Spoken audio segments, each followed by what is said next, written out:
E aí, gente, hoje a gente vai conversar sobre racismo e injustiça social a partir do Sol é para Todos.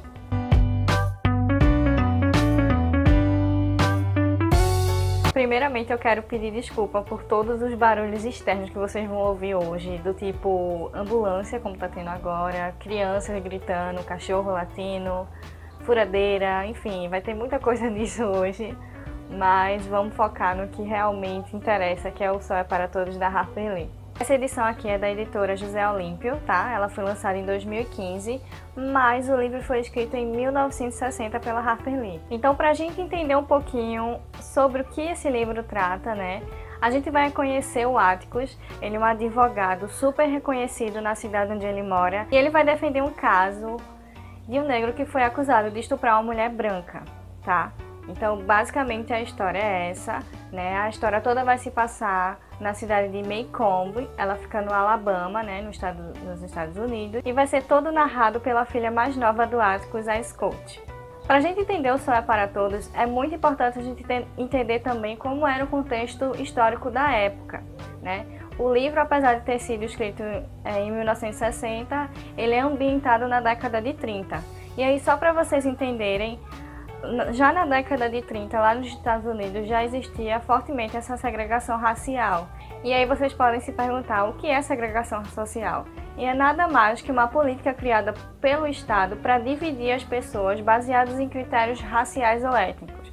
Então é basicamente dividir quem é branco e quem é negro. Aí essa segregação racial era muito forte nos estados do sul dos Estados Unidos, que é justamente onde se encontra o Alabama e, consequentemente, a cidade de Maycomb. Vale lembrar também que a segregação racial ela aconteceu logo após o final da Guerra Civil e logo também ao fim do regime escravista. Então, a partir do momento que os negros estavam livres, eles acabaram sendo divididos e aí surgiu toda uma onda de preconceito, de racismo, que a gente pode perceber que isso aconteceu em 1865 e até hoje, 2017, a gente vê muita violência, muita brutalidade contra os negros, muito racismo, muito preconceito. E sabendo desse contexto, a gente já consegue entender melhor a história.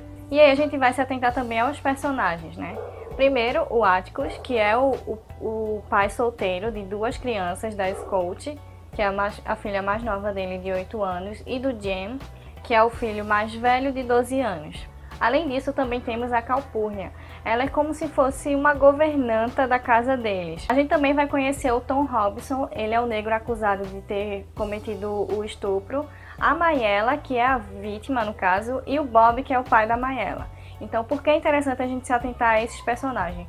Porque eles vão ser muito importantes para a gente entender todo o desfecho da história. O que eu achei interessante é que, assim, nas primeiras 100 páginas desse livro, a Harper Lee ela não vem falar muito desse julgamento, que é o caso principal da história, né?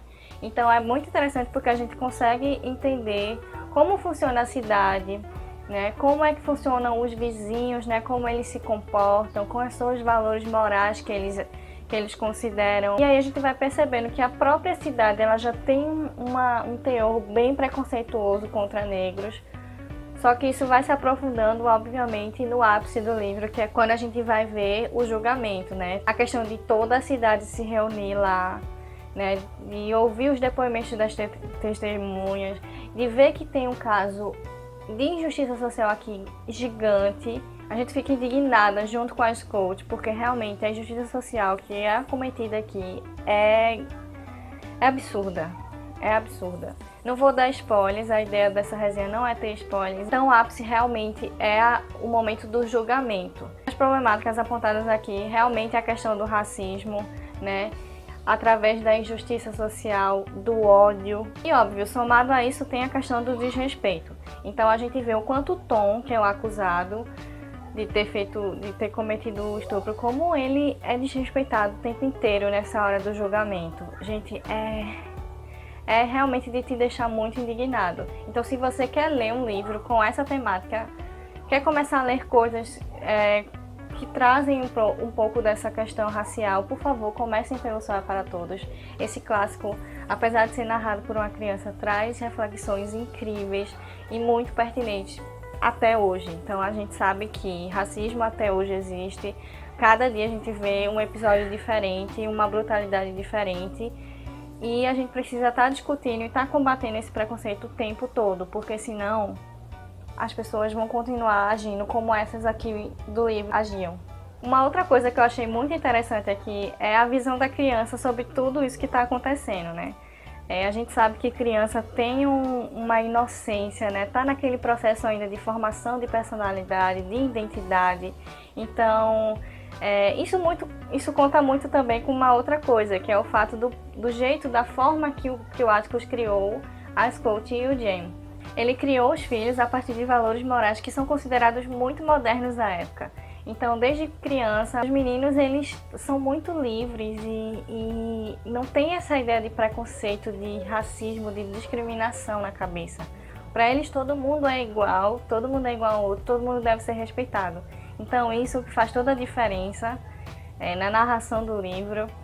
A Scout realmente é uma criança adorável, não tem como não gostar dela, não tem como não ficar indignada, como ela também ficou, né? Principalmente na parte do julgamento. E eu acho que essa problemática, vista a partir de uma perspectiva infantil, é muito interessante. Acaba até também deixando a coisa não tão pesada assim, sabe? E aí também, por fim, eu trouxe algumas curiosidades sobre O Céu é para Todos. Só para vocês terem uma ideia, já foram vendidas mais de 30 milhões de cópias nos Estados Unidos. Inclusive foi recomendado pelo Obama como o melhor livro contra todas as formas de racismo. Então, gente, se o Obama falou que esse livro é bom, é porque é mesmo, tá? Além disso, Maycomb, que é a cidade que se passa toda a história, ela é fictícia, tá? Ela não existe. Na verdade, a Harper Lee criou essa cidade baseada na cidade natal dela, Monroeville, que fica também no Alabama. Então, eu achei bem interessante isso. A gente consegue perceber um pouco também como é que foi a infância da Harper Lee numa cidade ambientada como a Maycomb, né? Uma cidade pequena, que todo mundo se conhece. E uma outra curiosidade é que em 1865, que foi o ano em que a Guerra Civil acabou e que os escravos finalmente ganharam liberdade, foi criada a seita Ku Klux Klan.